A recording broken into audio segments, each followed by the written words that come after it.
নির্বাণ কিছু না বলে নীরবে এগিয়ে এলো স্পর্শীর মুখের সামনে।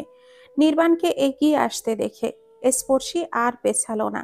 সে জানে নির্বাণ তার সিট বেল্টটা খুলে দেওয়ার জন্যই এগোচ্ছে। খামোখা মাথা পিছিয়ে ইজ্জতের ধূলিসাৎ করার মানে হয় না। কিন্তু নির্বাণ স্পর্শীর ভাবনার ঊর্ধ্বে গিয়ে এক অপ্রকাশিত কাজ করে বসল। নিজের শুষ্ক ঠোঁট জোড়া আলতোভাবে চেপে ধরে স্পর্শীর ললাটে। অনন্তর খুব আদুরে ভঙ্গিতে স্পর্শীর গালে হাত রেখে বলে, আমার অভ্যাসগুলো এইভাবে পরিবর্তন না করলেও পারতে। কথাটা বলে নির্বাণ স্পর্শীর সিটবেল্টটা খুলে দিয়ে সরে আসে, দৃষ্টি স্থির করে সামনে। ঘটনাক্রমে স্পর্শী বিমূঢ় বিহ্বল ফ্যালফ্যাল দৃষ্টিতে তাকায় সামনে। বিছানার এক পার্শ্বে হেলান দিয়ে মেরুদণ্ড ঠেকিয়ে গভীর ভাবনায় নিমজ্জিত হয়ে বসে আছে স্পর্শী। দৃষ্টি তার স্থির উড়ন্ত নীলাভ পর্দার দিকে। পর্দার আস্তরণ ভেদ করে এক মুঠো রোদ হামাগুড়ি খাচ্ছে শুভ্র মেঝেতে। নিদ্রাভর নয়নে ভাসছে শ্যাম পুরুষের স্নিগ্ধ মুখশ্রী। মনের দুয়ারে বিচরণ করছে তার সাথে কাটানো স্মৃতি। কিঞ্চিত সময় আগে ঘটে যাওয়া ঘটনা স্মৃতিচারণ হতেই স্পর্শী নিজের অজান্তেই হাত ছোঁয়ায় কপালের মধ্যভাগে। মানুষটার অকৃত্রিম স্পর্শ লেগে আছে এইখানে। মুহূর্তে লালাভ রংটি নিবিড়ে খেলা করে যায় ফুলো দুটি গাল জোড়ে। হেসে ওঠে সে, তবে ঘটনার আকস্মিকতা তখনও তার মাঝে বিরাজমান। হঠাৎ পাশ থেকে কেউ বলে ওঠে, কিরে, হাসছিস কেন এইভাবে? চমকে ওঠে স্পর্শী। দরজার ধারে সালেহাকে দেখে অপ্রস্তুত কণ্ঠে বলে, না, তেমন কিছু না। সালেহা সন্দিহান দৃষ্টিতে একবার তাকিয়ে চুলে হাত খোপা করতে করতে বলেন, নির্বাণের পরিবার কেমন ছিল আর তাদের ব্যবহার কেমন রে? সবই ভালো ছিল মা, চিন্তা করো না। দেখো, আসার সময় নানা যান আমাকে 2 জোড়া স্বর্ণের চুড়ি দিয়েছে। কথাটা বলে স্পর্শী নিজের হাত দুটো সামনের দিকে তুলে ধরে। সালেহা সেটা দেখে স্বস্তির নিঃশ্বাস ফেলেন। ঠোঁটের কোণে ফুটে ওঠে তার তৃপ্তির হাসি। প্রফুল্ল কণ্ঠে বলে, ভালো হলেই তো ভালোই। তার চুড়ি দুইটা বেশ সুন্দর। সাবধানে রাখিস নিজের কাছে, হারিয়ে ফেলিস না। এখন খাবার দিয়েছি, খেতে আয়। স্পর্শী মাথা দোলায়, আচ্ছা। আর শোন, ব্যাগ থেকে বাসি জামা কাপড়গুলো নামিয়ে রাখিস, বুয়া আসলে ধুতে দিব। আচ্ছা। সালেহা আর কিছু বলল না, নীরবে রুমটা প্রস্থান করেন। স্পর্শী হাতের কাজটুকু সেরে বাহিরে চলে আসে। টেবিলের নিকট আসা মাত্রই পার্সিয়া উচ্চ স্বরে ডাক দিয়ে ওঠে। স্পর্শী পার্সিয়ার দিকে তাকানো মাত্রই সে দৌড়ে আসে। স্পর্শী মিষ্টি হেসে হাঁটু গেড়ে বসে, হাত দুটো মেলে ধরতেই পার্সিয়া ঝাঁপিয়ে পড়ে তার কোলে। স্পর্শী বেশ আদুরে ভঙ্গিতে হাত বুলিয়ে দেয় পার্সিয়ার ধূসর রঙের কেশে। তবে পার্সিয়া চেঁচানো থামে না। নিজ ভাষায় যতটুকু সম্ভব অভিযোগ জারি করছে সে। অভিমানী কণ্ঠে যেন প্রশ্ন করছে, আমাকে ফেলে তুমি এতদিন কোথায় ছিলে? তুমি জানো না আমি তোমাকে ছাড়া থাকতে পারি না? তাহলে আমাকে একা রেখে গেলে কেন? স্পর্শী হাসে, নিবিড় বন্ধনে পার্সিয়াকে আবদ্ধ করে আহ্লাদি সুরে পার্সিয়াকে ভোলাতে থাকে। একটা সময় গিয়ে পার্সিয়া শান্ত হয়। মমতাময় পরশ পেতে মাথা হেলিয়ে স্পর্শী বাহুতে ঘেঁষে বসে। সাজ শেষে আধারে আবৃত হয় নীলাভ আকাশ। শুভ্র মেঘ রূপান্তরিত হয় কৃষ্ণ বর্ণে। তীব্র অনিলের আনাগোনায় ঝমঝম শব্দ করে ওঠে বৃক্ষের দল। সময় নিয়ে ডেকে ওঠে মেঘদূত। ঝড় আসার আশঙ্কা, কিন্তু আবহাওয়া নিয়ে যে স্পর্শীর কোনো ধারণাই নেই। সে নিমগ্ন অন্য কাজে। দীর্ঘ বিরতির পর আজ আবার তার হাতে উঠেছে রং তুলি। গভীর মনে সে আঁকতে ব্যস্ত কারোর মুখশ্রী। এই প্রথম প্রচেষ্টা তার। আগে কখনো কারোর মুখশ্রী আঁকার ক্ষীণ চেষ্টাও করেনি সে। তবে এইবার কেন করছে কে জানে। টানা 3 ঘন্টা ক্যানভাসে কাঠ পেন্সিলের সূক্ষ্ম পুরু আঁচড়ে অর্ধেক স্কেচ সম্পন্ন হয়। ক্লান্তিমাখা নিঃশ্বাস ফেলে নাক অবধি আঁকা স্কেচটির দিকে এক মনে তাকায় স্পর্শী। মানবটির মৃদু বাতাসে দোল খাওয়া চুলগুলো কিছুটা এলোমেলো। চোখের মণিতে দৃঢ়তা, প্রখরতা স্পষ্ট। চোখের নিচে কিঞ্চিৎ খাদ, নাকের দিকে বসন্তের গাঢ় দাগ। প্রতিচ্ছবিটি অর্ধাংশ হলেও পরিস্ফুটিত নির্দেশ করছে এক ব্যক্তির দিকেই। মানুষটি স্পর্শীর বড্ড কাছের, বড্ড আপন। স্পর্শী হাসে। হঠাৎ সে অনুভব করল তার মন তীব্রভাবে চাইছে কাঙ্ক্ষিত মানুষটির কণ্ঠ শোনার, তার মুখ দর্শন করার। সে যতই অস্বীকার করুক না কেন, নিভৃতে মানুষটা তারও অভ্যাসে পরিণত হয়ে গিয়েছে, তাও বাজে এক অভ্যাসে। কিছু সময় স্পর্শী ভাবল ফোন দিবে কি না, ফোন দিয়ে কি বলবে, ফোন দেওয়া কি ঠিক হবে তার? বুঝে উঠতে পারল না সে। কিছুক্ষণ অস্থির চিত্তে কাটিয়ে স্পর্শী উঠে দাঁড়ায়। বিছানার ওপর থেকে নোংরা হাতেই ফোনটি মুঠোয় পুরে নিল। ডান হাতের তর্জনীর সাহায্যে কন্টাক্ট লিস্টটা স্ক্রল করলো সে। নির্বাণের নাম্বারটা স্ক্রিনে রেখে ভাবলো আবার। অতঃপর লম্বা নিঃশ্বাস টেনে ডায়াল করলো নির্বাণের নাম্বারে। দুপুরে খেয়ে ভাত ঘুম দেয় নির্বাণ। সেই ঘুম গিয়ে ভাঙে সন্ধ্যা নামার ঠিক পরে। তন্দ্রা ঘোর কাটা মাত্রই নির্বাণের মাঝে অদৃশ্য এক ব্যাকুলতা ঘিরে ধরে। মন জুড়ে বিচরণ করে এক কৃষ্ণময়ী নারী আর কিছু অশোভন চিন্তাধারা, যা কিনা পীড়িত করছে নির্বাণের অন্তরস্থলকে।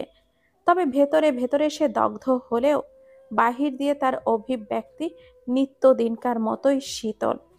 নিজের অনুভূতি থেকে ছাড় পেতে ব্যস্ততায় নিজেকে নিমজ্জিত করার চেষ্টা করে। কখনো রুম জুড়ে পায়চারি করে, তো কখনো বুক সেলফ থেকে পছন্দের বইটি বের করে মনোযোগ স্থির করার চেষ্টা করে। কখনো বা ভার্সিটির লেকচার গুছিয়ে, কখনো স্লাইড তৈরি করে। কিন্তু সবই যেন আজ বিফলে যাচ্ছে। মন বসছে না কোথাও। উৎকণ্ঠা ব্যগ্র মন কি আর খোরাক মেটা না পর্যন্ত ক্ষান্ত হয়? দীর্ঘ নিঃশ্বাস ফেলল সে। মোবাইল হাতে নিতেই আগমন হলো নাহিদের। কি করছো ভাই? নির্বাণ ঘাড় ঘুরিয়ে তাকালো। কিছু না। কেন, কোনো দরকার? খালি যেহেতু আসো, তাহলে আমার একটু উপকার করবে, সব কামাও। বিস্তৃত হেসে বলল কথাটি নাহিদ। নির্বাণ ভুরু কুচকে জিজ্ঞাসা করলো, কি চাই তোর? আমাকে এই ট্রামগুলো বুঝিয়ে দে, আগা মাথা কিছুই বুঝতাছি না। কোন বই এটা? Nuclear physics. নির্বাণ মোবাইলটা পাশে রেখে নাহিদের কাছ থেকে ফোনটা হাতে নেয়। ম্যাথ আর ক্যালকুলেশনে একবার চোখ বলিয়ে নাহিদকে বুঝিয়ে দিতে শুরু করে। বোঝানোর শেষে নাহিদ উঠে বলে, তোর এতটুকু মাথায় এত এত থিওরি, ম্যাথ, ইকুয়েশন রাখস কিভাবে রে? এত স্টোরেজ আমদানি কোথা থেকে করিস তুই? তোকে দেখলেই আমার ডিপ্রেশনের মুড অন হয়ে যায় রে। কাজ শেষ হলে চোখের সামনে থেকে বিদায় হ। নাহিদ ভেংসি কেটে বলে, দোয়া দিতে চাচ্ছিলাম যে এক হালি বাচ্চার বাপ হ, কিন্তু তুই ওইটারও যোগ্য না। ইস, আমার ভাবির জীবনটাই গেল তোর সাথে বিয়ে হয়ে। এই জন্যই বলে, একটি ভুল সারা জীবনের কান্না। নির্বাণ রোশানল দৃষ্টিতে তাকালো। তা দেখে নাহিদ ভ্যাবলা মার্খা হাসি দিয়ে বলে, আরে আমার ভাইটা কত কিউট সুইট, একদম শিল্পাঞ্জির মতো। ভাবি তোকে পেয়ে খুব লাকি। কথাটা বলেই নাহিদ কেটে পড়ে। নাহিদ কেটে পড়তেই নির্বাণের অস্থিরতা দ্বিগুণ হয়। নিজের সাথে প্রায় এক প্রকার যুদ্ধ করে পরাজিত হয়ে ফোন লাগায় স্পর্শীর নাম্বারে। তবে রিং ঢোকা মাত্রই অতি মিষ্টি সুরে এক নারী বলে ওঠে, আপনি যে নাম্বারে ফোন করেছেন তা এই মুহূর্তে ব্যস্ত আছে, অনুগ্রহ করে কিছুক্ষণ পর আবার কল করুন। মুহূর্তে নির্বাণের ভুরু কুঁচকে গেল। পরপর 5 বার কল মিলালো সে, তবে প্রতিবারেই একই কথা প্রতিধ্বনিত হলো, কলটি এখন ব্যস্ত আছে। নির্বাণ বুঝতে পারছে না স্পর্শী এত কথা বলছে এটা কার সাথে। নির্বাণ আরো কয়েকবার ফোন মিলালো, কিন্তু ফলাফল সেই আগের ন্যায়ই রইল। বিতৃষ্ণায় মুখ ঘুচে এলো নির্বাণের। তীব্র আক্ষেপ নিয়ে কিছুটা বিড়বিড় করলো। শেষে রাগ সংযত করতে না পেরে ফোনটা উল্টো করে ফেললো বিছানার ওপর। ক্ষণেই ফোনটা চাপ খেয়ে বন্ধ হয়ে গেল। অপার প্রান্ত হতেও কেউ শুনতে পেল। সংযোগ দেওয়া সম্ভব হচ্ছে না। এর মতো তিক্ত ধ্বনি। অথচ নির্বাণ জানলই না অপর প্রান্তে থাকা মানুষটিও দীর্ঘ সময় যাবৎ তার নাম্বারেই কল মেলাতে ব্যস্ত ছিল। ঝাঁঝালো বর্ষণের রাত, চারিপাশ আর্দ্রতায় ঘেরা।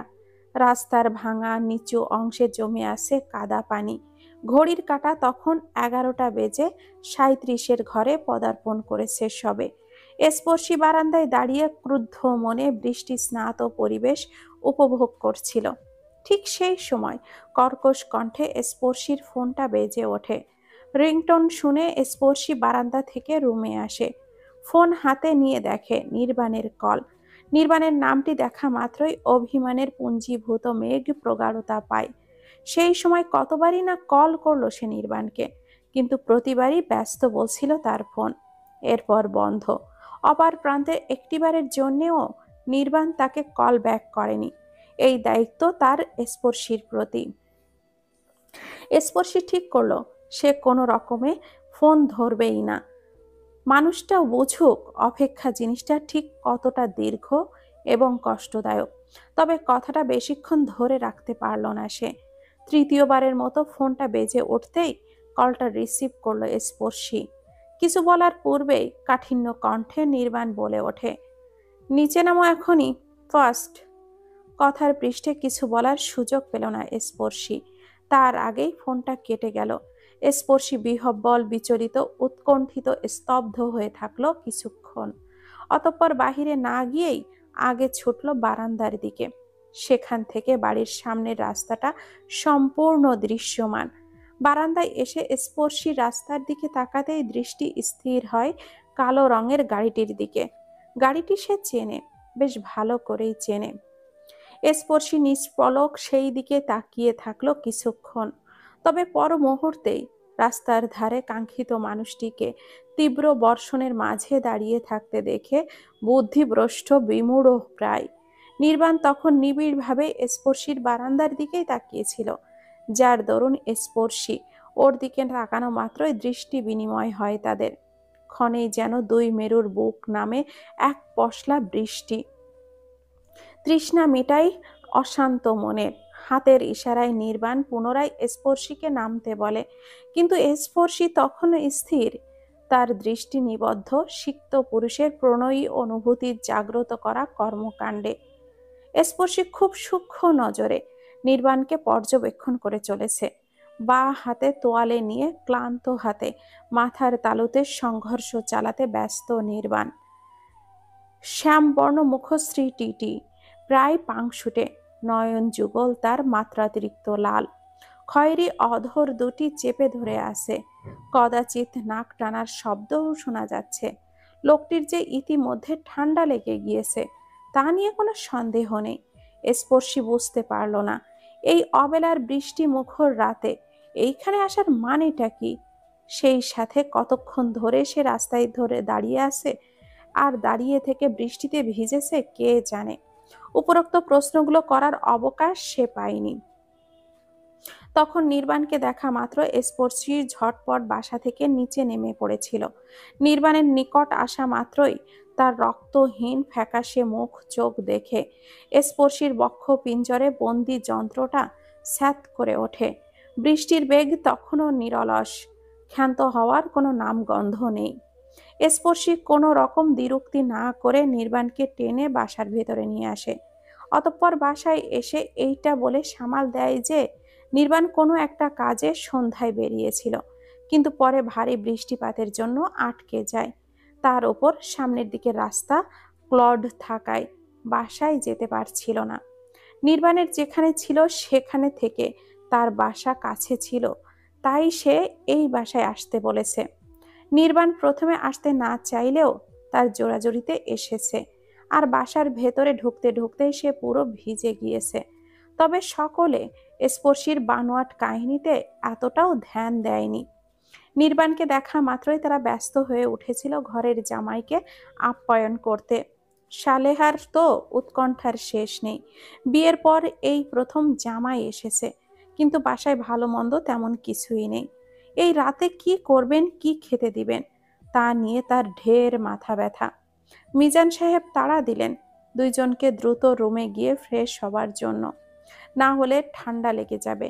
স্পর্শী কথা মতো তাই করলো। নির্বাণের ফ্রেশ হওয়ার সকল প্রকার ব্যবস্থা করে দিয়ে নিজেও জামা বদলে নিল। তারপর ছুটল রান্নাঘরের দিকে। তবে অবাক করার বিষয় হলো, নির্বাণ পুরোটা সময়ই নির্বাক এবং শান্ত ছিল। দরকার ব্যতীত সামান্য শব্দও অপচয় করেনি সে। নির্বাণের এমন ব্যবহার স্পর্শীকে বেশ ভাবায়, কিন্তু সেটা সে ঘাটে না তেমন। পরবর্তীতে শান্তিপূর্ণভাবে কথা বলে নিবে এইভাবে। স্পর্শী দীর্ঘশ্বাস ফেলল। হাতে থাকা রং চায়ের পেয়ালাটি বেডসাইড টেবিলে রেখে নির্বাণের হাত থেকে তোয়ালেটা নিয়ে নিজেই ভালোমতো মাথা মুছে দিতে থাকলো।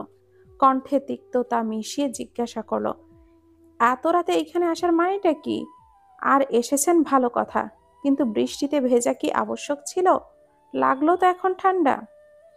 স্পর্শীর কথা শেষ হতে না হতেই নির্বাণ স্পর্শীর কবজি ধরে টান দিল। রোষাগ্নি দৃষ্টিতে তাকালো স্পর্শীর চোখে চোখ রেখে। ঘটনার আকস্মিকতায় স্পর্শী বিহ্বল বিমূঢ় হয়ে নিজের ভারসাম্য ঠিক রাখতে নির্বাণের কাঁধে হাত রাখল। নির্বাণ জিজ্ঞাসা করে, ফোন ব্যস্ত থাকে কেন তোমার? হ্যাঁ, কিসের এত কথা? অগ্নিময় চাহনির অন্তরালে লুকিয়ে থাকা শীতল উপলব্ধি করতে পেরে স্পর্শী ঈষৎ কেঁপে উঠল। পরেক্ষণে ভুরুকুটি কুঞ্চিত করে বলল, ফোন আমার ব্যস্ত থাকে নাকি আপনার? অযথা মিথ্যা আরোপ আমার উপরে জারি করবেন না। মুহূর্তেই নির্বাণের কপালে 3টি রেখা সূক্ষ্ম ভাঁজ পড়ল। মানে? মানে যা তাই। এসেছেন কেন আপনি এখানে? স্পর্শীর কণ্ঠে স্পষ্ট অভিমান। পরিপ্রেক্ষিতে নির্বাণের শান্ত কণ্ঠ, কথা ঘোরাবে না। ঠিক কি বোঝাতে চেয়েছো তাই বলো। এটাই যে ফোন আমার না, আপনার ব্যস্ত ছিল। রাতে আমি অনেকবারই ফোন করেছি, কিন্তু প্রতিবারই ব্যস্ত বলেছে সেটা। নির্বাণের কপালের ভাঁজ তীব্র হলো। স্পর্শী তা দেখে নির্বাণের হাতের মুঠো হতে নিজের হাতটা ছাড়িয়ে নিয়ে শটান হয়ে দাঁড়ালো। বিছানার ওপর থেকে মুঠোফোনটা তুলে নিয়ে কল লিস্ট বের করে দেখালো নির্বাণকে। দেখেন। নির্বাণ নীরব রইল। অতঃপর বলল, কল তো আমিও করেছিলাম। কথাটা সম্পূর্ণ করল না নির্বাণ। কথা শেষ করার পূর্বেই দীর্ঘশ্বাস ফেলল সে। স্পর্শীর চোখ পিটপিট করল। অতঃপর ঘটনাক্রমে বুঝে উঠতে পারল। বলল, তার মানে আপনি আর আমি ঠিক একই সময় দুইজন দুইজনকে ফোন করছিলাম। নির্বাণ ক্লান্ত দৃষ্টিতে তাকালো। স্পর্শী নিজের কপাল চাপড়ালো। তার কিছু বলার ভাষা নেই। এমন কাকতালীয়তা যে হয় সেটা তার জানা ছিল না। স্পর্শী মাথা তুলল। তাহলে এইখানে আসার কারণটা? বউ নিরুদ্দেশ হলো কিনা দেখতে এসেছিলাম। নির্বাণের সহজ স্বীকারোক্তি। স্পর্শী 1 মিনিটের জন্য থমকালো। নেত্র পল্লব ফেলল বার কয়েক। নির্বাণ টেবিলের ওপর থেকে অর্ধ ঠান্ডা চায়ের পেয়ালাটা হাতে নিয়ে চারিদিকে একবার নজর বুলায়। তুমি এত অগোছালো কেন? রুমের কি হাল করে রেখেছ? নির্বাণের কথা শুনে স্পর্শী চারপাশে তাকালো। তখন পেইন্ট করে ওঠার পর আর জিনিসপত্র গোছগাছ করা হয়নি। আলমারিতে ধরছিল না। স্পর্শী লজ্জাবোধ করলো। নিজের দোষ ঢাকতে বলল, আমার রুম, আমি যেমন ইচ্ছা তেমন রাখতেই পারি। আপনার কি? আমি আমার বউকে বলছি, তোমার কি? কথাটা বলে নির্বাণ দাঁড়ালো। তখনই দরজার পেছনে ঠেস দিয়ে রাখা অর্ধেক সম্পূর্ণ একটি স্কেচের দিকে নজর গেল। কিঞ্চিত মুহূর্তও লাগলো না তার বুঝে উঠতে স্কেচটি কার। বিস্ময় না হয়েও পারল না সে। কিছুক্ষণ পর ঠোঁটের কর্ণদ্বয়ে ভিড় করলো এক সূক্ষ্ম হাসির রেখা, কিন্তু মুখ ফুটে কিছুই বলল না সে। স্পর্শী তখনই রাগান্বিত কণ্ঠে বলে ওঠে, আপনার বউ মানে? মানেই তো আমি, নাকি? নির্বাণ দৃষ্টি ঘুরালো। কি জানি। কথাটা বলে নির্বাণ ড্রয়িং রুমের দিকে চলে গেল। নির্বাণের এমন হেয়ালি কণ্ঠে স্পর্শী ভুরু কুঁচকালো। ভেতরে ভেতরে ফোঁস করে উঠল। কিন্তু পর মুহূর্তে নির্বাণের বউ সম্বোধনের কথা মনে পড়তেই একরাশ মুগ্ধতা বিরাজ করলো মনের কোণে। রুমে নীলাভ রঙের বাতিটি জ্বালিয়ে দিয়ে স্পর্শী নির্বাণের পাশে গিয়ে শুয়ে পড়ল। ক্ষণেই শীতল শরীরের সংস্পর্শে তীব্র উত্তাপ অনুভব করতেই পাশ ফিরল সে। শোয়া থেকে আধ শোয়া হয়ে উঠে বসে সে। চিন্তিত ভঙ্গিতে হাত ছোঁয়ায় নির্বাণের গালে কপালে। গা বেশ গরম, জ্বর উঠেছে। স্পর্শী তপ্ত নিঃশ্বাস ফেলল। সে নির্বাণের হাবভাব দেখে আগেই বুঝেছিল রাতে জ্বর আসবে তার। তাই খাবারের টেবিলে সে বারবার বলছিল নির্বাণকে প্যারাসিটামল খেয়ে নিতে। নির্বাণ শোনেনি। মানুষটা বড্ড একঘেয়ে। কারো শীতল হাতের ছোঁয়া পেতেই নির্বাণ চোখ খুলে তাকায়। চোখাচোখি হয় দুজনের। স্পর্শী শান্ত কণ্ঠে বলে ওঠে, বলেছিলাম না ঔষধ খেতে, তখন খেলেন না। দেখেন এইবার জ্বর এলো তো কি হতো আমার কথা শুনলে? নির্বাণ প্রতিউত্তর করল না, নিরুত্তরই রইল। গভীর দৃষ্টিতে তাকালো স্পর্শীর চিবুকের ওপর। স্পর্শী প্রখর কণ্ঠে আরো কিছু কথা শোনাতে যাচ্ছিল, কিন্তু তার পূর্বে নির্বাণ তার হাতের তর্জনী উঠিয়ে স্পর্শীর অধরের মাঝ বরাবর চেপে ধরে ক্ষীণ কণ্ঠে বলে ওঠে, শশ, কোনো কথা না। স্পর্শী থমকালো, পিটপিট করে তাকালো। পর মুহূর্তে নির্বাণের গভীর দৃষ্টির ফাঁদে পা বাঁধা পড়ল। দুজনের মধ্যকার দূরত্ব একেবারেই ক্ষীণ। নির্বাণের অবাধ্য আঙ্গুলের ডগা কিছুক্ষণ বিচরণ করল স্পর্শীর অধরের চারপাশে। তপ্ত সেই স্পর্শ। হঠাৎ কি হলো কে জানে। চোখের পলকেই নির্বাণ স্পর্শীর হাত ধরে টেনে তাকে নিজের ওপরে ফেলল। স্পর্শীর গলদেশ হতে গাল গলিয়ে সন্তর্পণে স্পর্শীর অধরে নিজের অধর ছুঁয়ে দেয়। কালক্রমে স্পর্শী অবাক হওয়াও যেন ভুলে গেল। বিবশ ব্যগ্র বিমূঢ় অনুভব সব মিশ্রিত হওয়া মাত্রই স্পর্শ নিবিড় হলো। ক্ষণেই নেত্রপল্লব বন্ধ হয়ে এলো তার। কিছুক্ষণ পর নির্বাণ সরে আসতেই স্পর্শী লম্বা নিঃশ্বাস নিল। লজ্জায় চোখ তুলতে পারল না ভুলেও। প্রথম আলিঙ্গন, প্রেমানুভূতি, প্রথম সহানুভূতি, প্রথম সংস্পর্শতা যে তীক্ষ্ণ প্রখর শানিত হয় তাই স্পর্শীর জানা ছিল না। নির্বাণ স্পর্শীর মুখপানে তাকালো। নীলরঙা আলোয় স্পর্শীর রক্তিমা মুখটি স্পষ্ট ঝলমল করছে। নির্বাণ বেসামাল হলো, নিভৃতেই মুখ গুজল স্পর্শীর গলদেশে। মুহূর্তে গাঢ় প্রণয়ে লালাভ স্পর্শ স্থাপন করলো সেখানে। আকাশটা আজ ধোয়াটে, কৃষ্ণ মেঘে আবৃত আকাশ। কাদা মাখো রাস্তাঘাট জানান দিচ্ছে বর্ষায় এসে গিয়েছে। ক্ষণেই দমকা হাওয়ার দল এসে মাটিতে পড়ে থাকা স্পর্শীর ওড়নাটার শেষ অংশে শূন্যে ভাসিয়ে দেয়। স্পর্শী দ্রুতগামী হাতে ওড়নাটা হাতে পুরে নিয়ে অবসান্ন দৃষ্টিতে তাকায় কলা ভবনের বারান্দার দিকে। সেখানে স্পষ্ট দুইজন ব্যক্তিকে একত্রে হাসতে এবং কথা বলতে দেখা যাচ্ছে। মাঝে মধ্যে হাঁটা থামিয়ে কিছু আলাপ আলোচনাও করছে। তাদের এমন ভাব স্পর্শীর সহ্য হলো না। মনে ঈর্ষার আগুন জ্বলে উঠল। সে দৃষ্টি সরাতে চাইল কিন্তু পারল না। বারংবার দৃষ্টি গিয়ে স্থির হলো সেখানেই। সপ্তাহখানেক হতে চলল নির্বাণ কাজের অজুহাতে এদিক সেদিক দৌড়ে বেড়াচ্ছে। 2 মিনিটের কথা বলার অবকাশ নেই স্পর্শীর সাথে। অথচ এখন দেখো ঠিকই তাপসী মিসের সাথে কিভাবে হেসে হেসে কথা বলছে সে। রাগ হলো স্পর্শীর, তার চেয়ে বেশি হলো অভিমান। সময় যত গড়ালো অভিমানের পাল্লা যেন ভারী হলো। মানুষটার আশেপাশে কেন শত শত মাইল দূরেও কোনো অবস্থান করুক কেউ, সেটা তার বোধগম্য নয়। আকস্মাৎ পাশ থেকে নিধি বলে ওঠে, শুনলাম তাপসী ম্যামের বিয়ে সামনে। স্পর্শী দৃষ্টি ঘুরিয়ে নিধির দিকে তাকালো। পাশ থেকে মাহিন গরম গরম সিঙ্গাড়ায় একটা কামড় বসিয়ে বলল, হ্যাঁ শুনলাম তো, কিন্তু আমার না তার বরকে দেখার খুব ইচ্ছা। আমি দেখতে চাই কোন হতভাগার কপালে এইটা ফাটলো। স্বামী হেসে বলল, যারই ফাটছে সে যে সারা জীবন কেঁদে কুল পাবে না তা নিশ্চিত। কেয়া সন্দিহান কণ্ঠে বলে, আমার না সন্দেহ হচ্ছে তাপসী ম্যামের বর আমাদের নির্বাণ ছাড় নয় তো। কয়েকদিন যাবৎ ধরে তাদের একসাথে বেশি দেখা যাচ্ছে। আর আমার জানা মতে নির্বাণ ছাড়ও এখনো ব্যাচেলারই আছে। চান্স আছে। নিধির কৌতূহলী কণ্ঠ হলেও হতে পারে। তাদের মধ্যকার সম্পর্ক বেশ রহস্যময়ী।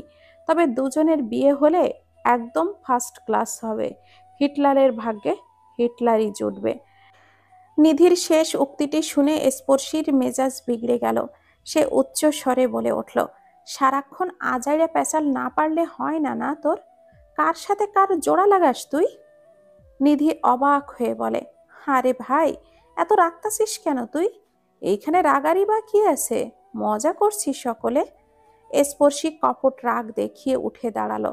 রাগ হওয়ার মতো কথা বললে রাগবে না তো কি লুঙ্গি ডান্স দিব?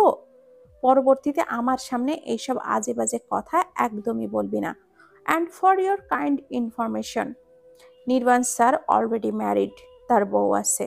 অতঃপর এক মুহূর্ত বিলম্ব না করে নিজের ব্যাগটা কাঁধে চেপে লম্বা লম্বা পা ফেলে নিজের ক্লাসের দিকে চলে গেল। আপাতত মেজাজ তার আগ্নেয়গিরিতে উচ্চতর মাত্রায় উত্তাপে তপ্ত হয়ে আছে।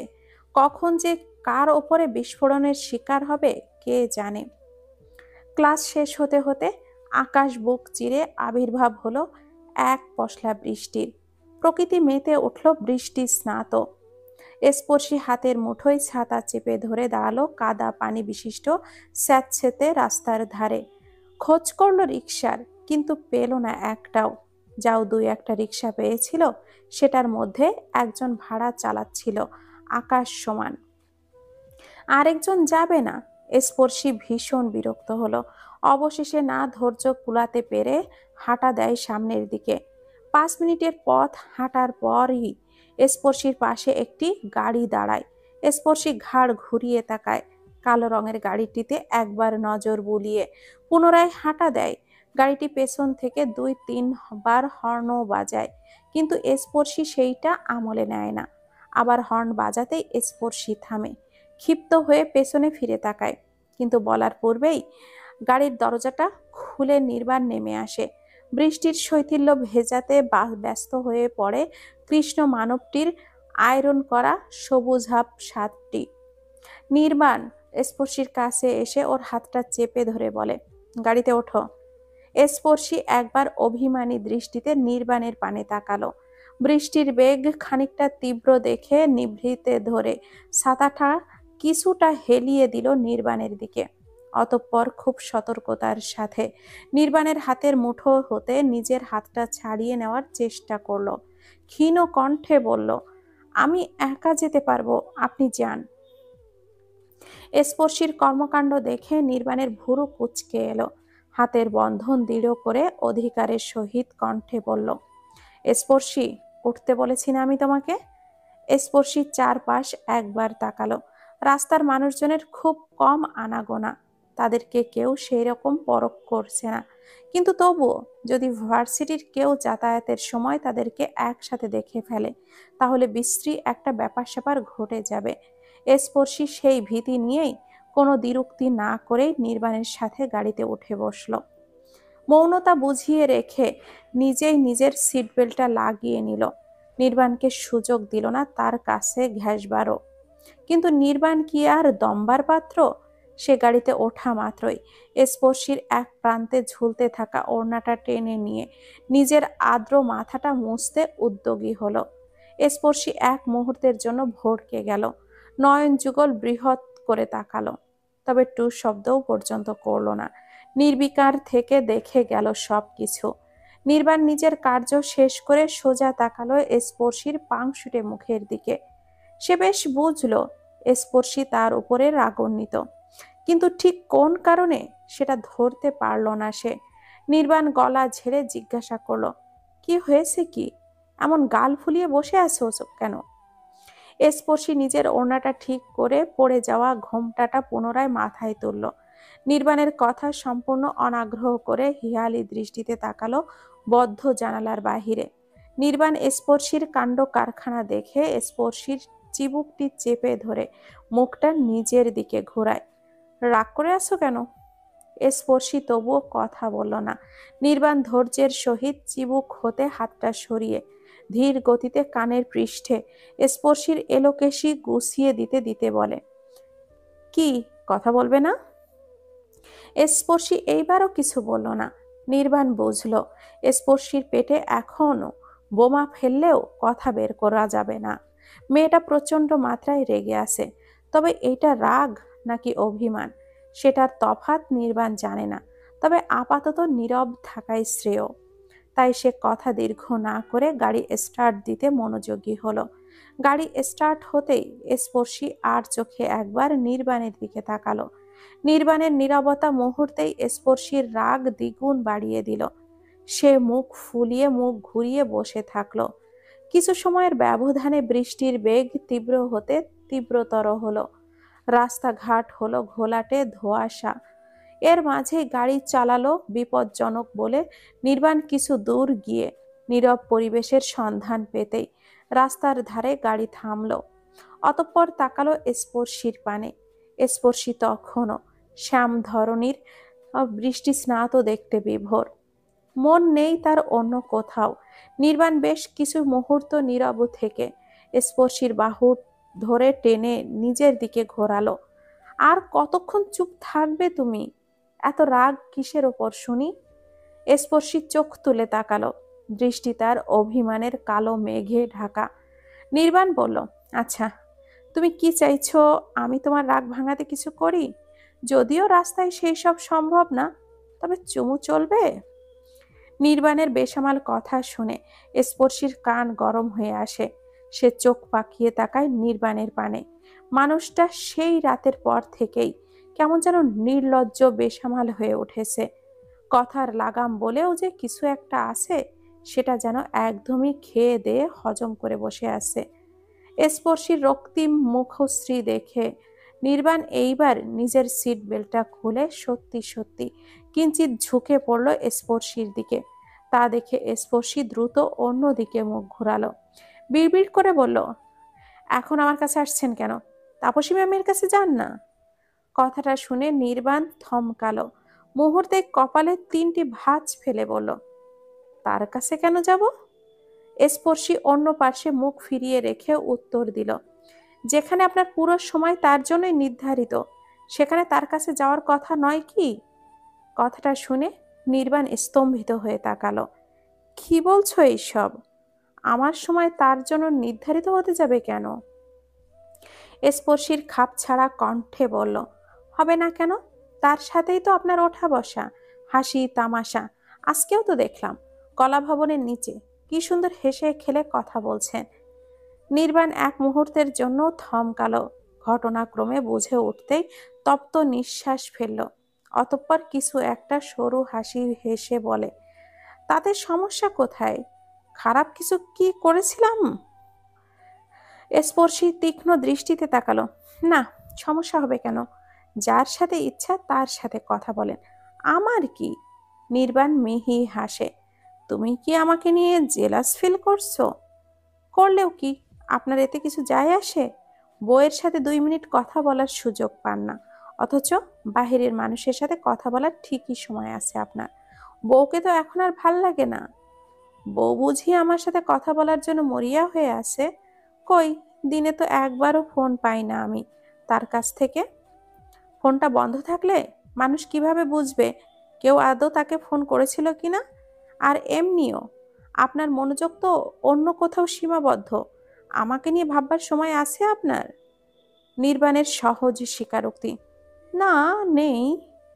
স্পর্শী থমকালো। মিনিটের ব্যবধানে দৃষ্টি নত হয়ে এলো তার। অভিমানের প্রখর পরিশুদ্ধ বিষে বিষাক্ত হয়ে ওঠে মন।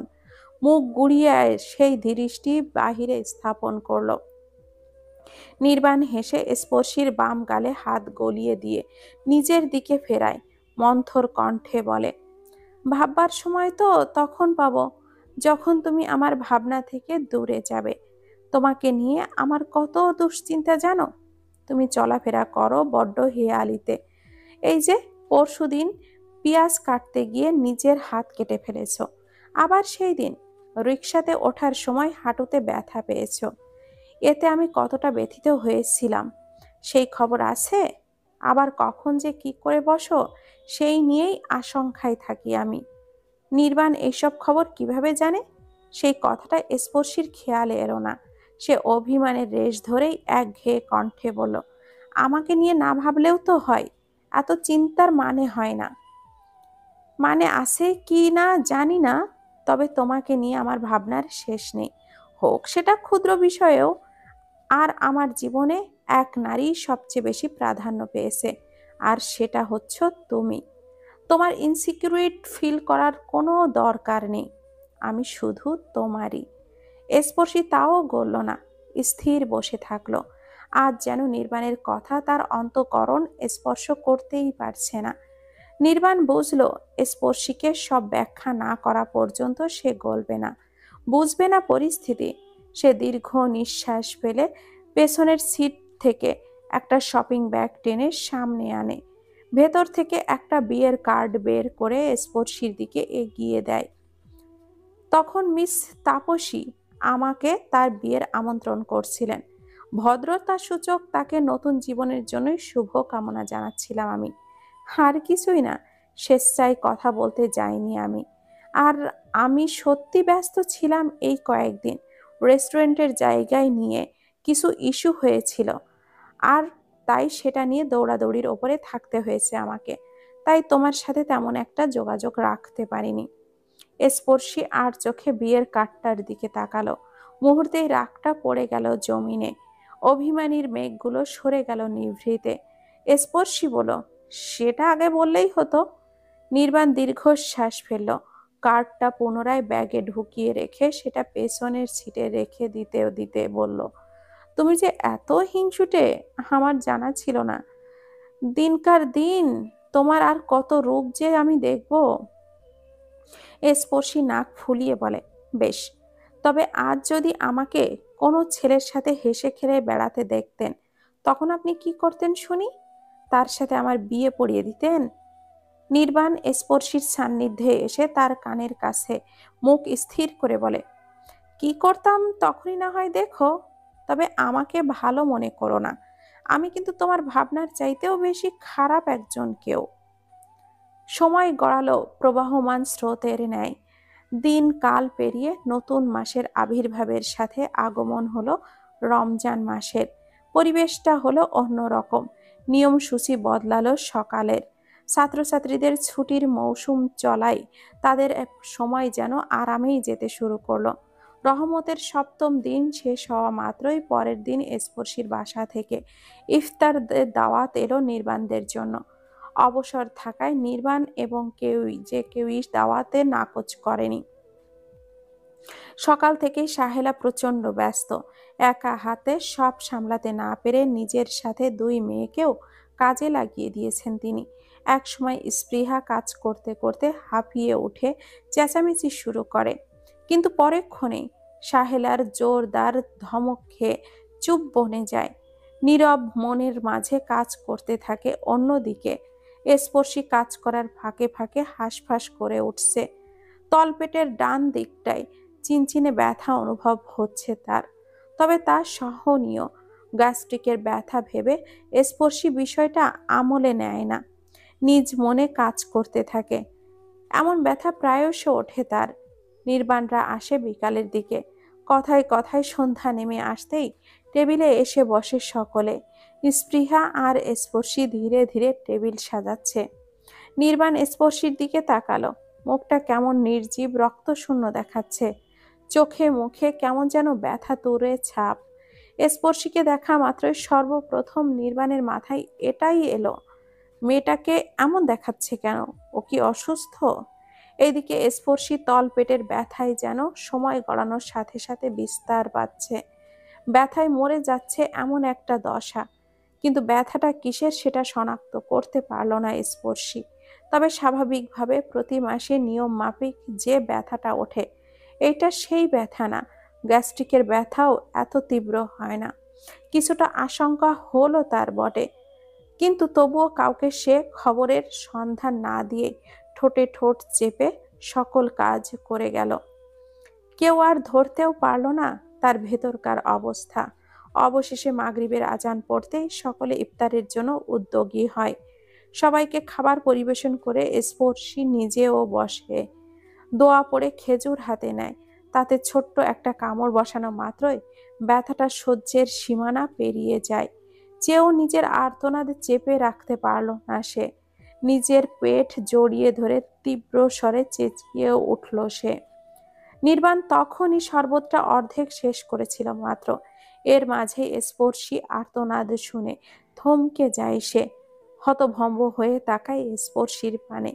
স্পর্শী নিজের ভারসাম্য রক্ষা করতে না পেরে চেয়ার থেকে পড়ে যেতে নিলেই নির্বাণ দ্রুত এসে ওকে নিজের বুকের সাথে আলতোভাবে হাত রেখে ব্যাকুল কণ্ঠে জিজ্ঞাসা করতে থাকে, কি হয়েছে স্পর্শী? এইভাবে চিল্লালে কেন? কোথায় কি সমস্যা হচ্ছে তোমার? এই স্পর্শী, তাকাও আমার দিকে, বলো। কিন্তু ব্যথার তাড়নায় জবাব দিতে পারল না স্পর্শী। ধীরে ধীরে নিস্তেজ হয়ে পড়ল সে। কিছু বুঝে ওঠার পূর্বেই পরিবেশটা যেতে শুরু করে প্রতিকূলে। শয়নের প্রহর কাটিয়ে গম্ভীরতা ছড়ালো পশ্চিম আকাশে। অন্ধকারাচ্ছন্ন অন্তরিক্ষে এক ফালি চাঁদ পরিলক্ষিত হয় নিবিড়ভাবে। কিছুক্ষণ আলোয় তার ধরণী চন্দ্রম্লান করানোর দৃঢ় প্রচেষ্টা। বাহিরের পরিবেশটাও স্নিগ্ধতায় পরিপূর্ণ হলেও ভেতরকার অবস্থা তার চেয়ে তিক্ততায় ঘেরা। হসপিটালের ভেতর থেকে অবস্থা আজ একটু বেশি নীরব এবং নির্জন। ফেনাইলের কড়া গন্ধে মোমো করছে চারিদিকে। সার্জিক্যাল ঔষধের গন্ধে গা গুলিয়ে আসছে নির্বাণের। তবে সেটা নিজের অভিব্যক্তিতে প্রকাশ হতে দিচ্ছে না সে। শীতল শান্ত চাহনিতে তাকিয়ে থাকলো 203 নাম্বার রুমটির দিকে। ভেতরের সাদা চাদরে মোড়ানো বিছানায় শুয়ে আছে স্পর্শী। পাশেই নার্সরা তাকে পরীক্ষা নিরীক্ষা করে চলেছে। মাঝে মধ্যে স্পর্শীর ব্যথাতুর কণ্ঠ ভেসে আসছে। বমি করার জন্য উদ্যোগ নিচ্ছে বারংবার, কিন্তু প্রতিবারই বিফলে যাচ্ছে না। আর সারাদিন পানাহার থেকে পেটে আদৌ কিছু অবশিষ্ট আছে গলগহ্বর দিয়ে বেরিয়ে আসার? নির্বাণ তপ্ত নিঃশ্বাস ফেলল।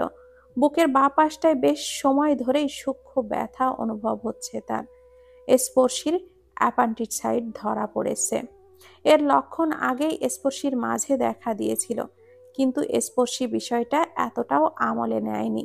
কখনো গ্যাস্ট্রিক বা ফুড পয়জনিং মনে করে নিজের মতো করে নিয়ে ঔষধ খেয়ে নিয়েছে। কাউকে বলার বা ডাক্তার দেখানোর প্রয়োজন বোধ করেনি, যার দরুন জিনিসটা এখন গুরুতর আকার ধারণ করেছে। অপারেশন না করে কোনো উপায়ান্তর নেই। এই তো আর কিছু সময়ের ব্যবধানে স্পর্শীকে ল্যাপ্রোস্কোপিক অ্যাপেন্ডেন্টমি করতে নিয়ে যাওয়া হবে। সকল ব্যবস্থা প্রায় হয়ে গিয়েছে। সাধারণত অ্যাপেন্ডেক্টমি করার আগে 8 ঘন্টা না খেয়ে থাকতে হয় এবং বেশ কিছু নিয়মাবলী মানতে হয়। এরপরই অ্যাপেন্ডেক্টমি করা হয়। কিন্তু স্পর্শী যেহেতু রোজা থাকার কারণে সারাদিন না খেয়েই ছিল আর ইন্টারনাল কন্ডিশন নিয়ন্ত্রণেই ছিল, সেহেতু ডাক্তাররা যত দ্রুত সম্ভব অপারেশন করার সিদ্ধান্ত নেন। বলতেই এক প্রকার তাড়াহুড়োর মধ্যেই সবটা হচ্ছে। নির্বাণের প্রথমে স্পর্শীর ওপরে প্রচণ্ড রাগ হয়েছিল। ইচ্ছে করছিল তখনই স্পর্শীর গালে কয়েকটা চড় বসিয়ে দিতে। একটা মানুষ এতটা দায়িত্ব জ্ঞানহীন কিভাবে হতে পারে?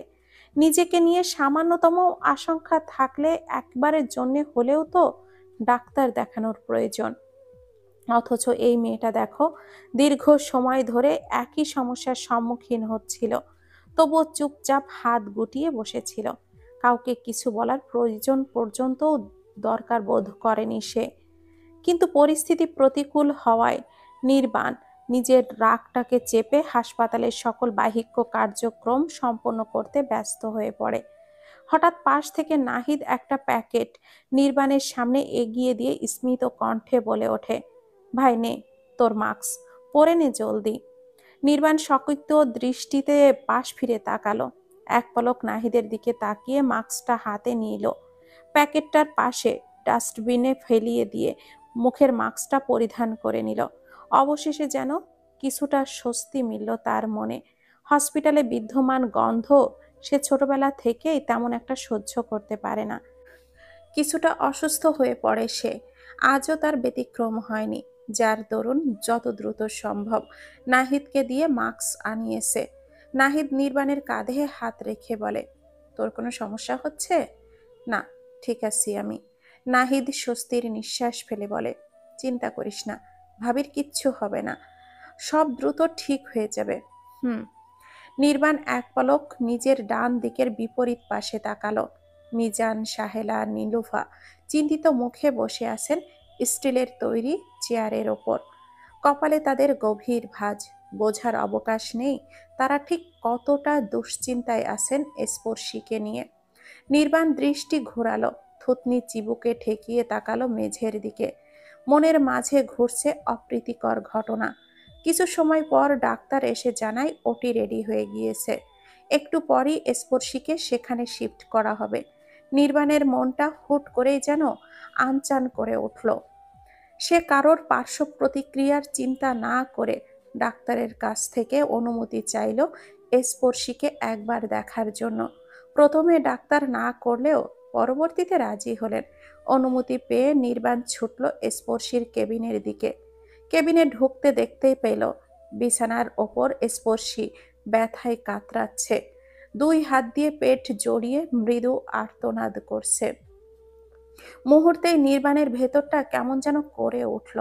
ধীর পায়ে এগিয়ে গেল সামনে। স্পর্শীর কাছে গিয়ে নিজের হাতের মুঠোয় তার একটি হাত বন্দি করে নিল।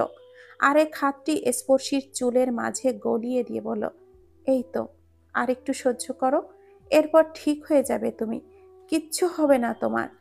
স্পর্শী কথা বলতে পারল না, শুধু সিক্ত দৃষ্টিতে তাকালো নির্বাণের পানে। মানুষটাকে বাহির দিয়ে শান্ত দেখালেও তার ভেতরকার অবস্থা যে কতটা দুরবস্থা তা যদি স্পর্শী অনুভব করতে পারত, তাহলে হয়তো নিমিষে নিজের সকল ব্যথা ভুলে যেতে পারত। কেবিনের সামনে রাখা চেয়ারে ক্লান্ত দেহটা হেলিয়ে দিয়ে বসে আছে নির্বাণ। অভিব্যক্তি প্রচণ্ড শীতল। তার মনের মাঝে থাকা ভয় ভীতি ইতিমধ্যে কেটে গিয়েছে তার, তবে আশঙ্কা কমেনি। কিছুক্ষণ আগেই স্পর্শীকে কেবিনে শিফট করা হয়েছে। অপারেশন সাকসেসফুলি হয়েছে, কোনো ধরনের কমপ্লিকেশন হয়নি।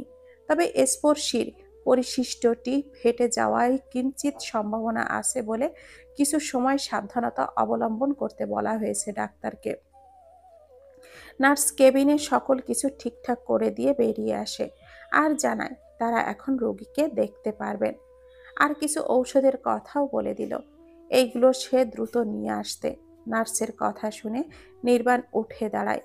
বাহির থেকে একজন স্পর্শীকে দেখে নার্সের হাত থেকে প্রেসক্রিপশন নিয়ে চলে যায় ঔষধ আনতে, আর বাকিরা কেবিনে চলে যায় স্পর্শীকে দেখতে। নিশুতি রাত, চারিদিকে পিনপতন নীরবতা। মাঝে মধ্যে বাহির থেকে ভেসে আসছে নিশাচর প্রাণীর হাঁক। স্পর্শী তখন তন্দ্রা ঘোরে বিভোর। না খেয়ে থাকার কারণে বেশ দুর্বল হয়ে পড়েছে শরীরটা। স্পর্শী নিদ্রার মধ্যেই পাশ ফিরতে চাইলে হাতে টান অনুভব করলো, সেই সাথে সূক্ষ্ম ব্যথা। ধীরে ধীরে চোখ খুলল স্পর্শী। অবচেতন মনে চারিদিকে চোখ বোলালো। কিছুটা সময় লাগলো তার নিজের অবস্থান বুঝতে। আবসা অন্ধকার রুমে নিজের ডান হাত ওঠাতেই আবারও টান অনুভব হলো তার। মৃদু শব্দ করে উঠল সে। ডান হাতে ক্যানোলা লাগানো তার, স্যালাইন চলছে। স্পর্শী দীর্ঘশ্বাস ফেলতে না ফেলতেই পাশ থেকে কেউ উৎকণ্ঠার সুরে বলে ওঠে, কি হয়েছে স্পর্শী? কোথাও কি ব্যথা করছে? সমস্যা হচ্ছে তোমার? স্পর্শী অন্য পাশ ফিরে মুখের সামনে একটি পুরুষালী অবয়ব দেখে সে থমকায়। নির্বাণ স্পর্শীর আর একটু কাছে ঝুঁকতেই আবছা অন্ধকারের মাঝে নির্বাণের চোখ দুটি জল জল করে ওঠে। স্পর্শীর এক মুহূর্ত বিলম্ব হলো না মানুষটিকে চিনতে। নির্বাণ পুনরায় বলে ওঠে, চুপ করে আছো কেন? খারাপ লাগছে? ডাক্তার ডাকবো? স্পর্শী মৃদু কণ্ঠে বলে, না, ঠিক আছি আমি। হাতে তখন একটু টান লেগেছিল, আর কিছুই না। নির্বাণ স্বস্তির নিঃশ্বাস ফেলল। নিজের মুখের মাস্কটা খুলে পেছনের দিক থেকে টুলটা টেনে নিয়ে স্পর্শীর কাছে এসে বসল। স্পর্শীর এক হাত নিজের হাতের মুঠোয় নিয়ে বসে পড়ল সে। স্পর্শী জিজ্ঞাসা করে, বাকি সবাই কোথায়? বাসায় পাঠিয়ে দিয়েছি তাদের। ও, নির্বাণ মন্থর কণ্ঠে বলে, হুম, ঘুমাও তুমি, আমি পাশেই আছি। ঘুম আসছে না এখন? আচ্ছা, তাহলে একটু চুপ করে থাকো, বেশি কথা বলার প্রয়োজন নেই। আর কোনো সমস্যা হলে জানাবা আমাকে। স্পর্শী এক পাশে মাথা নাড়িয়ে বুঝল কোনো সমস্যা হলে সে বলবে। নির্বাণ ক্ষান্ত হয়ে স্পর্শীর হাতটা শক্ত করে ধরেই বসে রইল। কিছু সময় নীরবে নিভৃতে কেটে যেতেই স্পর্শীর পেটের ভেতরে থাকা ইঁদুরগুলো বজ্র কণ্ঠে গর্জে উঠে জানান দিল তার খিদে লেগেছে, তাও মাত্রাতিরিক্ত পরিমাণে। শব্দটা একটু বেশি জোরে গুঞ্জরিত হয়েছিল বলে মনে হলো স্পর্শীর। নির্বাণ বোধহয় শুনতে পেরেছিল সেই শব্দ। লজ্জায় দৃষ্টি নত হয়ে আসে স্পর্শীর। নির্বাণ ভুরু কুঁচকে জিজ্ঞাসা করলো, খিদে পেয়েছে?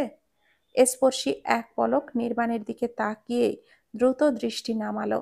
কোনো মতে জড়ানো কণ্ঠে বলে ওঠে, হ্যাঁ কিছুটা। অপারেশনের পর ৮ ঘন্টা কিছু খেতে পারবে না তুমি। ৫ ঘন্টা হয়ে গিয়েছে, আর ৩ ঘন্টা বাকি। এরপর খেতে পারবে তুমি। স্পর্শী আতঙ্কিত সুরে বলল, ততক্ষণে তো ক্ষুধার জ্বালায় মারা যাব আমি। যাবা না।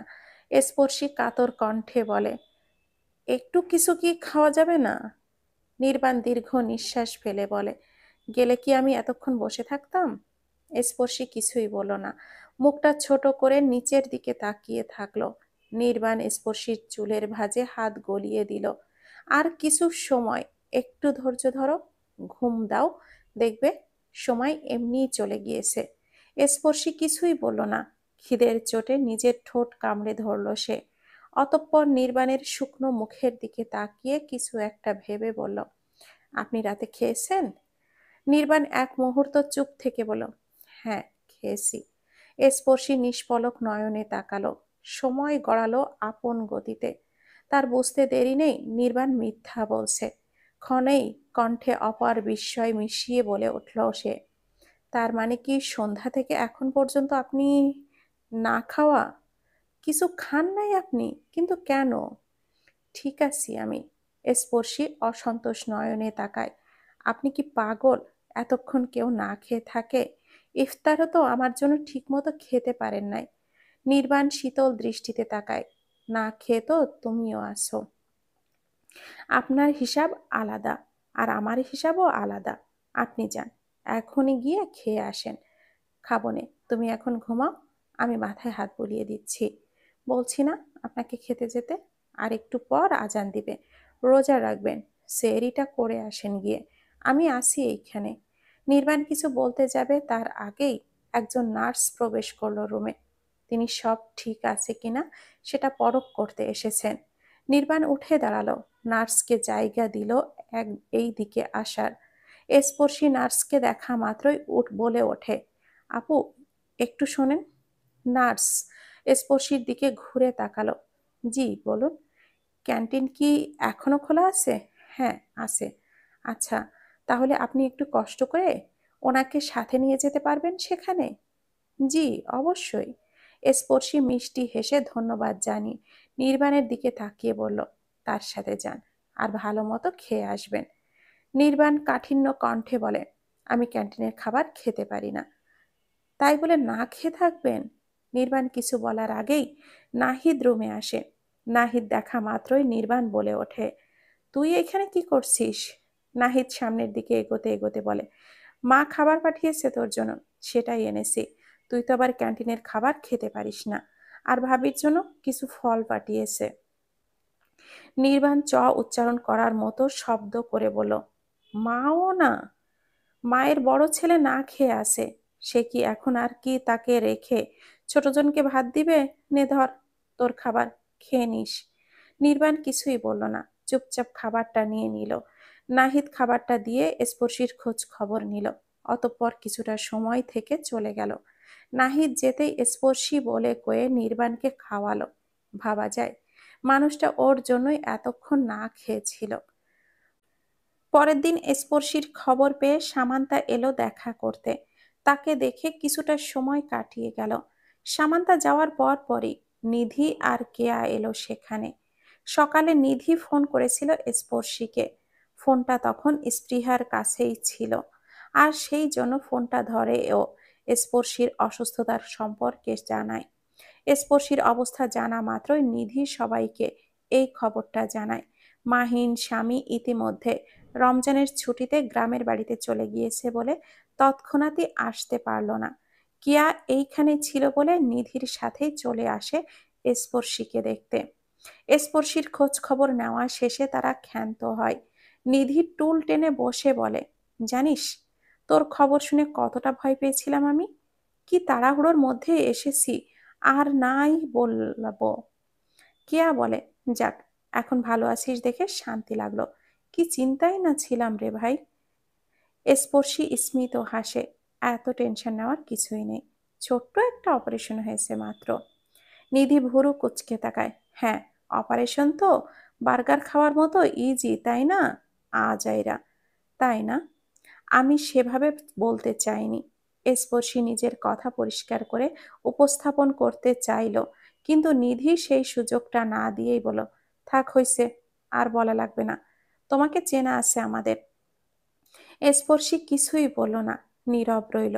হঠাৎ কেয়া বলে উঠল, এই, তোর জামাই আসে নাই তোকে দেখতে? কই সে? তোর অবস্থার কথা জানে সে? স্পর্শী কেয়ার দিকে তাকালো। হ্যাঁ, জানে, কাল সারা রাত আমার সাথেই ছিল। কথাটা শুনে নিধি ব্যঙ্গাত্মক সুরে বলে ওঠে, আরে তাই নাকি মামা? জল তাহলে গড়িয়েছে, এতদূর চলে গেছে, আর আমরা জানিও না? ভালোই ভালোই। তা দোলাভাইকে কি আমাদের দেখাতি না? সারা জীবন কি আঁচলের তলায় লুকিয়ে রাখবি? কেয়া নিধির সঙ্গ দিয়ে বলো, সেটাই তো, পরিচয় করাবি না আমাদেরকে ভাইয়ার সাথে? কোথায় সে? স্পর্শী কিছু বলতে যাবে তার আগেই সে দেখে নির্বাণ দরজা দিয়ে ঢুকছে।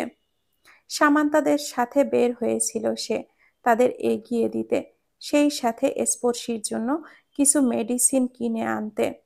নির্বাণ ভেতরে ঢুকে হাতে প্রেসক্রিপশন নিয়ে দেখতে দেখতে স্পর্শীর উদ্দেশ্যে বলে ওঠে, তোমার এখন মেডিসিন আছে।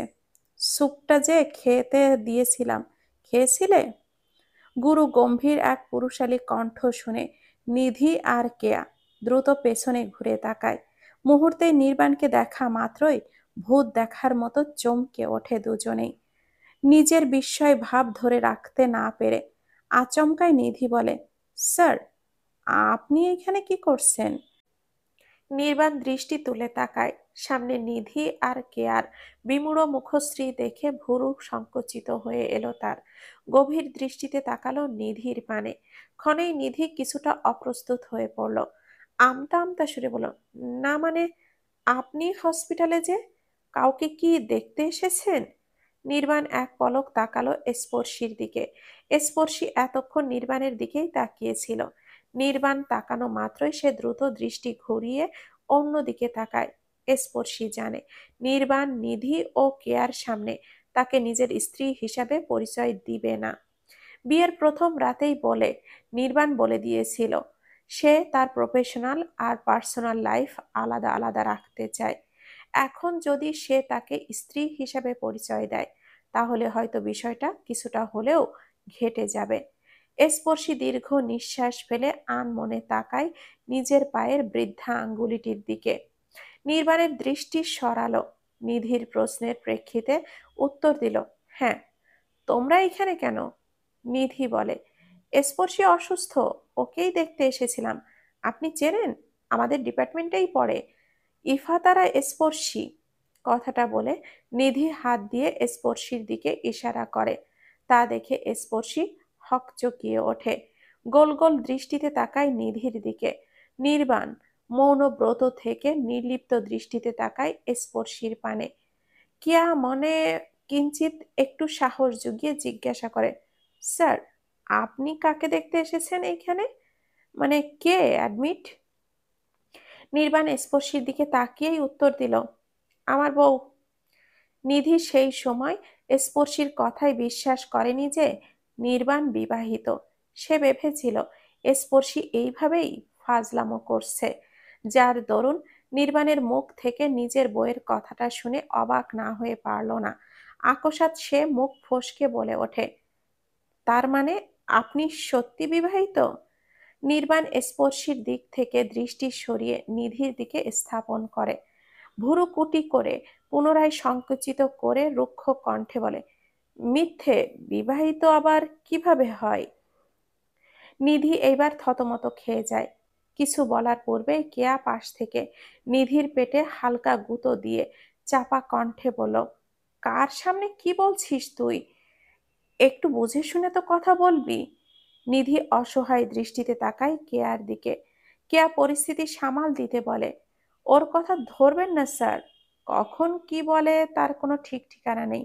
বাদ দিন। তা ম্যামের কি হয়েছে? এখন কেমন আছেন তিনি? ম্যাম সম্বোধন শুনে স্পর্শীর বিষম খাওয়ার উপক্রম।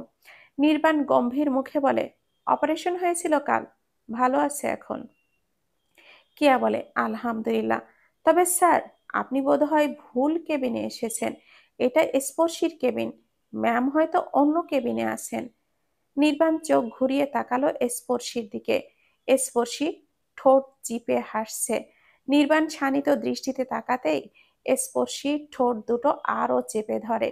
হাসি থামানোর অসাধ্য চেষ্টা, সেই সাথে অপেক্ষা নির্বাণের উত্তর শোনার। কি বানোয়াট কাহিনী শোনাবে নির্বাণ এখন কে জানে। নির্বাণ একবার কেয়ার দিকে তাকায়, শান্ত কণ্ঠে বলে, না, আমি ভুল কেবিনে আসিনি। তোমাদের ম্যাম এই কেবিনেই আছে। নিধি আশ্চর্যান্বিত কণ্ঠে বলে ওঠে, মানে এই কেবিনে কোথায়? এই কেবিনের রোগী আমার বউ, সাথে তোমাদের ম্যাম। কথাটা শোনা মাত্রই কেয়া আর নিধি গোল গোল চোখে কিংকর্তব্য বিমূঢ়র ন্যায় দাঁড়িয়ে থাকে। বিষয়টা হজম করতে তাদের বেশ বেগ পেতে হচ্ছে। এইদিকে ঘটনাক্রমে স্পর্শী নিজেও স্তম্ভিত। সে ভাবেনি নির্বাণ তাকে এইভাবে পরিচয় করিয়ে দিবে। সে ফ্যালফ্যাল করে তাকিয়ে আছে নির্বাণের মুখপানে। নিধির একবার স্পর্শীর দিকে তাকাচ্ছে, আরেকবার নির্বাণের দিকে। আকস্মাৎ নিধি স্পর্শীর দিকে তাকিয়ে বলে ওঠে, ঘটনা সত্যি? স্পর্শী থতমত খেয়ে বলে, কিসের ঘটনা, কিসের সত্য? তুমি কি সত্যি স্যারের বউ? স্পর্শী এইবার নির্বাণের দিকে তাকিয়ে জিজ্ঞাসা করে, বলেন, আমি কি আপনার বউ? কথাটা বলে স্পর্শী দ্রুত গতিতে বাম হাত নাড়াতে নিলে খুব জোরে ক্যানোলাতে টান পড়ে। সাথে সাথে সে ব্যথায় চাপা আর্তনাদ করে ওঠে। আর্তনাদ শোনা মাত্রই নির্বাণ দ্রুত স্পর্শীর দিকে এগিয়ে আসে, হাতের ব্যাগগুলো বেডের পাশের মেঝেতে রেখে। স্পর্শীর ডান হাতটা সন্তর্পণে নিজের হাতে নিয়ে শানিত কণ্ঠে বলে, সাবধানে হাত নাড়াচাড়া করতে পারো না? এত কিসের তাড়া তোমার? পেলে তো হাতে ব্যথা এখন। সকলেই একই কাণ্ড করছে। স্পর্শীর মুখটা ছোট করে বলে, ঠিক আছে আমি। নির্বাণ প্রতিউত্তর করল না। খুব সতর্কতার সাথে স্পর্শীর হাত খুঁটিয়ে খুঁটিয়ে দেখতে থাকলো। সকালে টান খেয়ে রক্ত বেরিয়ে পড়েছিল স্পর্শীর। এখন আবারও এমন হলে রগ ফুলে যাওয়ার আশঙ্কা আছে। এই দিকে নিধি আর কেয়া দৃশ্যটা কোনো রকম হজম করে যাচ্ছে। নিজের চোখকে যেন বিশ্বাসই করতে পারছে না তারা। সব কিছুই তাদের নিকট কেমন যেন তালগোল পাকিয়ে যাচ্ছে। হঠাৎ কেয়া চাপা কণ্ঠে নিধিকে বলে ওঠে, তার মানে স্পর্শীর বিয়ে তখন নির্বাণ স্যারের সাথেই হয়েছিল? এই জন্যই স্পর্শী বলছিল আমরা তার বরকে চিনি। নিধি বলে, কিন্তু কেমনে কি? স্পর্শী কিভাবে নির্বাণ স্যারের বউ হয়? যেখানে স্পর্শী স্যারকে দুই চোখে দেখতে পারে না, সেখানে তারা বিয়ে করে সংসার করতেছে। কেমনে সম্ভব ভাই? সেটা বাদ দে, আগে ভাব স্যারের সাথে আমাদের সম্পর্কটা কি? আমরা তার স্টুডেন্ট নাকি শালিকা? আর তাকে এখন কি ডাকবো আমরা? দুলা ভাই, নাকি ভাইয়া, নাকি স্যার? স্যারকে স্যার ডাকলে স্পর্শীকে আবার ম্যাম ডাকতে হবে। আবার স্পর্শীকে ওর নাম ধরে ডাকলে স্যারকে দুলাভাই বা ভাইয়া ডাকতে হবে। কিন্তু কথা হচ্ছে, স্যারকে ভাইয়া কিভাবে ডাকি, আবার স্পর্শীকে ম্যাম কিভাবে ডাকি? বোন, তুই থাম, মাথা ঘুরতাছে আমার, জ্ঞান হারাবো আমি, ধর আমায়। কেয়া নিধির কথার তোয়াক্কা না করে নির্বাণ ও স্পর্শীর দিকে তাকায়। নির্বাণ স্পর্শীর হাত ভালো মতো দেখে সরে আসে, মন্থর কণ্ঠে বলে, আমি নার্সকে ডেকে নিয়ে আসছি। সে একবার চেক করলে বোঝা যাবে সব ঠিক আছে কিনা। তুমি বেশি হাতটা নাড়াচাড়া করবে না। স্পর্শী আপত্তিকর কণ্ঠে বলে, নার্সকে ডাকতে হবে না, আমি ঠিক আছি। ঠিক আছে বলেই তো আজ এই অবস্থা, তাই না? নির্বাণের খোঁচা শুনে স্পর্শী ঘুচে বসে রইল, প্রত্যুত্তর করল না। নির্বাণ স্পর্শীর দিকে এক পলক তাকিয়ে অতঃপর কেয়া এবং নিধির দিকে তাকালো। তোমরা থাকো, আমি আসছি একটু পরে। কথাটা বলে নির্বাণ লম্বা লম্বা পা ফেলে কেবিন থেকে বেরিয়ে গেল। নির্বাণ বেরিয়ে যেতেই নিধি আর কেয়া হুমড়ি খেয়ে পড়ে স্পর্শীর ওপর। নিধি অস্পষ্ট কণ্ঠে জিজ্ঞাসা করে, সত্যি কি নির্বাণ স্যার তোর জামাই? স্পর্শী নির্বিকার কণ্ঠে বলল, হ্যাঁ, আমারই জামাই। কেয়া বলে, এত বড় কথা আমাদের একবার জানাইলি না তুই? এমন মির্জাফরগিরি করলি? নিধি হতাশাজনক স্বরে বলে, বোন, আমাকে একটু বুঝাবি তুই হিটলারের বউ কিভাবে হলি? হাও? স্পর্শী দীর্ঘ নিঃশ্বাস ফেলল। ধীরে সুস্থে একদম শুরু থেকে সবই বলে গেল তাদের। সবটা শুনে কিয়া বলে ওঠে, তোর কাহিনীর সামনে বাংলা সিনেমাও ফেল। এমন কাকতালীয় ঘটনা আদৌ জীবনে ঘটে? স্পর্শী নির্বিকার কণ্ঠে বলে, কে জানে। নিধি বলে, আচ্ছা শোন, আমার না একটা প্রশ্ন আসছে। স্পর্শী ভুরু কুঞ্চিত করে বলে, কি? স্যার আর তোর বাচ্চা আমাদের কি ডাকবে?